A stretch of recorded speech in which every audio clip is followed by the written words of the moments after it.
Hello and welcome to another wonderful day of virtual learning. Today we are here for story time with Mrs. Arnold, and she has a book she's going to read to you. But before we get to that, I need to talk about what our theme is for this week because every week we were in school we had a theme.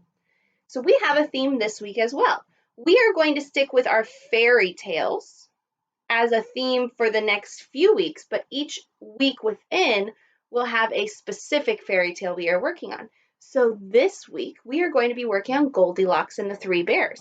Now we read Goldilocks and the Three Bears way back at the beginning of the school year when we were learning about our iReady diagnostic and about how they asked some questions that were just right and some questions that were too hard and too easy. I'm sure you remember that book, right? So I'm not going to read the original version this week because I read it a few weeks ago on another story time with Mrs. Arnold. But we also read it at the beginning of the school year.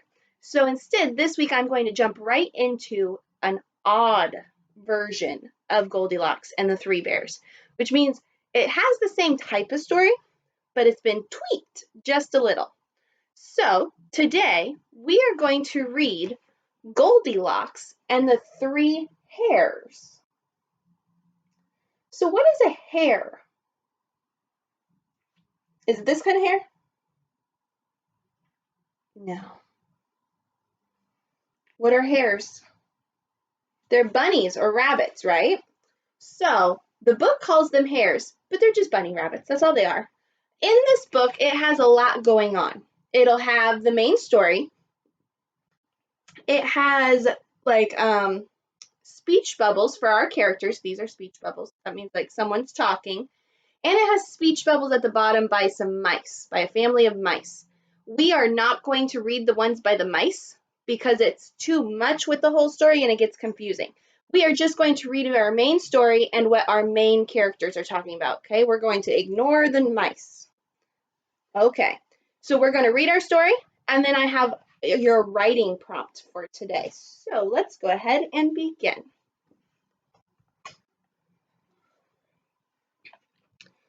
Once upon a time, there were three hares that lived in a cozy hole in the woods. There was a great big papa hare, a medium-sized mama hare, and a teeny tiny baby hare. Hey, we're rabbits, not hares. I know, dear, but maybe the artist doesn't know how to paint them. Rabbits are cuter than hares. They each had a bowl for their oatmeal. The papa hare had a great big bowl. The mama hare had a medium-sized bowl, and the baby hare had a teeny tiny bowl. What's that awful smell? The oatmeal burned again. Why can't we have a microwave like everyone else? Yes, I want to see an egg explode. I can't eat this stuff. Let's eat out. Sounds good to me. Yay! I want a soft taco and a bean dip and a burrito and a McCarrot and... So the three hares decided to eat out for breakfast. A pizza with mushrooms and extra cabbage! Off they sped in their van. Meanwhile, a little girl named Goldilocks came bouncing down the forest path. Actually, it's my ball that's bouncing down the path. Oops, not anymore. She peered down the hole, but she couldn't see her ball. Wow, what a hole in the ground this place is. Oops, the hole sure is a doozy.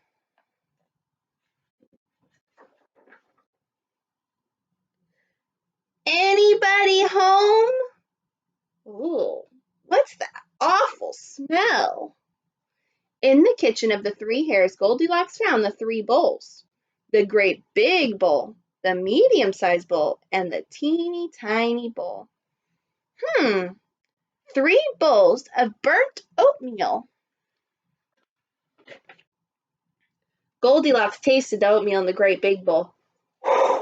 It was too hot. Then she sampled the oatmeal in the medium-sized bowl. Ice cubes. It was too cold. Finally, Goldilocks tried the oatmeal in the teeny tiny bowl. It was just right, so she gobbled it all up. Mmm, burnt cinnamon raisin, my favorite. Then Goldilocks wandered into the family room and saw three chairs, a great big chair, a medium-sized chair, and a teeny tiny chair. First, she sat in the great big chair. A recliner? I've always wanted to try one of these. Now, do you notice what they're doing? The great big chair was too hard to figure out. Ah! Snap! So Goldilocks hobbled to the medium-sized chair. This looks more my speed.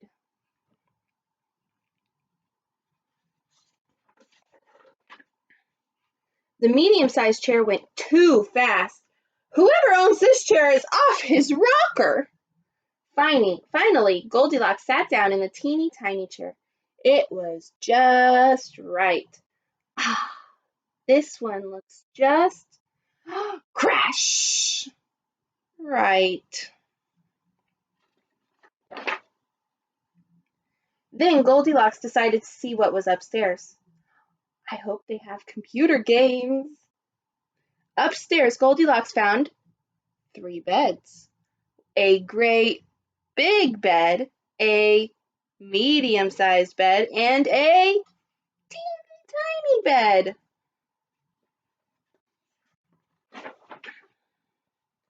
First, she tried to get the great big water bed. It was too hard to keep her breakfast down. Look, she's turning green. She doesn't feel so good. Oh, I think I'm going to be sick. Next, Goldilocks tried the medium-sized bed. It was too soft. Oof, I'm being smothered. Finally, she tried the teeny tiny bed, and it was just right. It had better be right this time or I'll end up in the hospital. Soon, Goldilocks was fast asleep. Meanwhile, the three hares came home. Wow, looks like someone's broken in. Run next door and call 911. As soon as the police arrived, they checked the kitchen. Who are the police? Some geese. Geese police to the rescue. We'll check everything out. Police, someone's been eating my oatmeal. Look, someone's been eating my oatmeal too. Someone's been eating my oatmeal and it's all gone. Yay!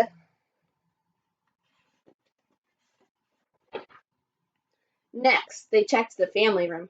Someone's been sitting in my chair. Mine too. Mine three.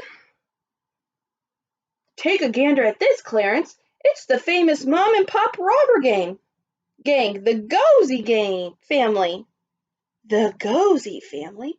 Oh, sure, Pop goes the weasel. But who tied the yo-yos up?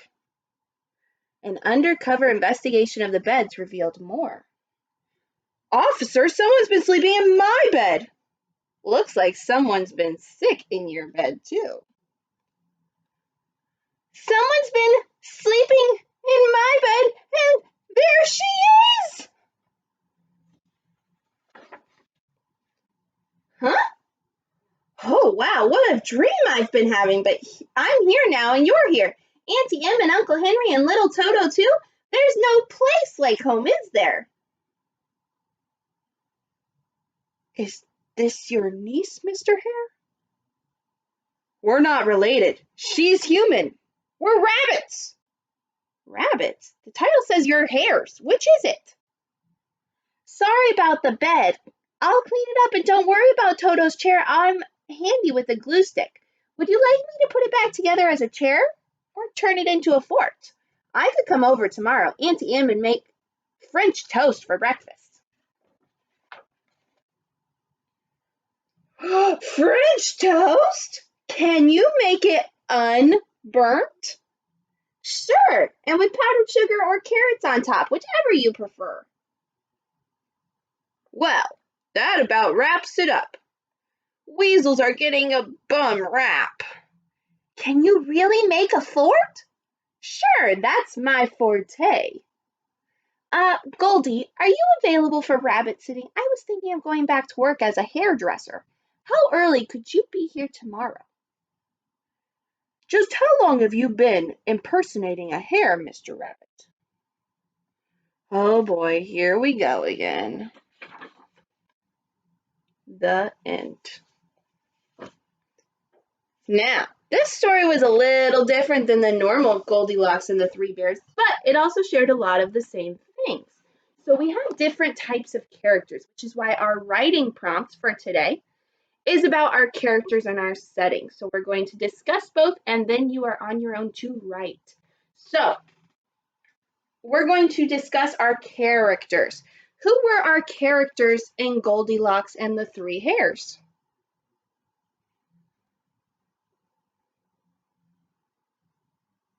Goldilocks and the Three Hares, right? We had Papa Hare, Mama Hare, and Baby Hare. You could also mention two other characters that came in near the end of the story. Who were they? The Geese Police. You can talk about the Geese Police too. So there's lots of characters that you can list. I want you to try to list as many characters as you can, okay? Next, we have the setting. Now, we've been talking about quite a bit, and we tend to forget what setting means. So I have this handy dandy picture back here. We have our characters, which are our people. Then we have our setting, which is where it takes place. Where does the story take place? So where did this story take place? Did it take place in a house? Do rabbits live in houses? They do not. Think about back to the very beginning of the story. Where does it take place? Underground in their burrow. Do you remember that fancy word that we learned a while back? When we were learning about groundhogs, they live in burrows. Rabbits live in burrows too. So you can say the setting was in a burrow underground. So today, we're all done with our story, but we're going to review our writing prompt one more time, and I'm going to review our writing expectations because I think some of us are trying to pull a fast one on Mommy and Daddy and Mimi and Gigi. And we may be making them do more work than they should. So we're going to talk about all that in a second, but real fast, your writing prompt. You have to write me 2 sentences because that's what we've been working on, right? You're going to finish the sentence. The characters are, so you're going to write the characters are Goldilocks and the Three Hares and maybe the Geese Police, whoever you decide to add in there. The setting is your second sentence. The setting is a burrow underground, right? That's what we discussed. That's what you're going to write. The characters are, the setting is.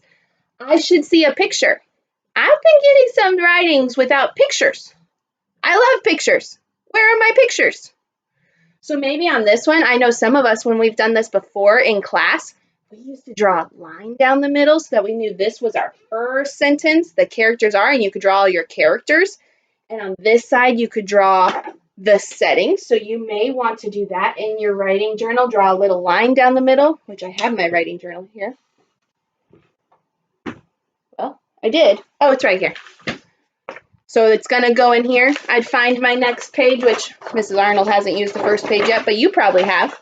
And I could, struggle in here. I draw a line down the middle. The characters are Goldilocks and the Three Hares. The setting is in a burrow underground. Draw a line, draw my characters, draw my setting, right? Pretty easy. That's our writing assignment for today. But let's review what our writing should have. Are you ready? It's right over here behind me on this side. So I'm going to turn this way. Right over here. I can start my sentence with a capital letter, right? Every sentence gets one capital letter, correct? And it's always at the beginning. Our next one, I can make Finger spaces. Remember how important that was when we were learning about Dr. Seuss and he wrote that one book without any finger spaces and how hard it was to read? Make sure you have your finger spaces. Mrs. Arnold can't just go, what does that say? Because you're not here, right? I need you to do your finger spaces now more than ever so that I can see and read what you're writing, okay? What goes at the end of your sentence? A period, or maybe an exclamation mark if you want to make it exciting, or maybe a question mark if you're asking a question. Now, with our sentences over here, you're probably just going to use periods. If we get to a word we don't know, that is the one we need to talk about. If we get to a word we don't know, what are you supposed to do? You're supposed to stretch it. How many of you have been asking someone to spell the words for you?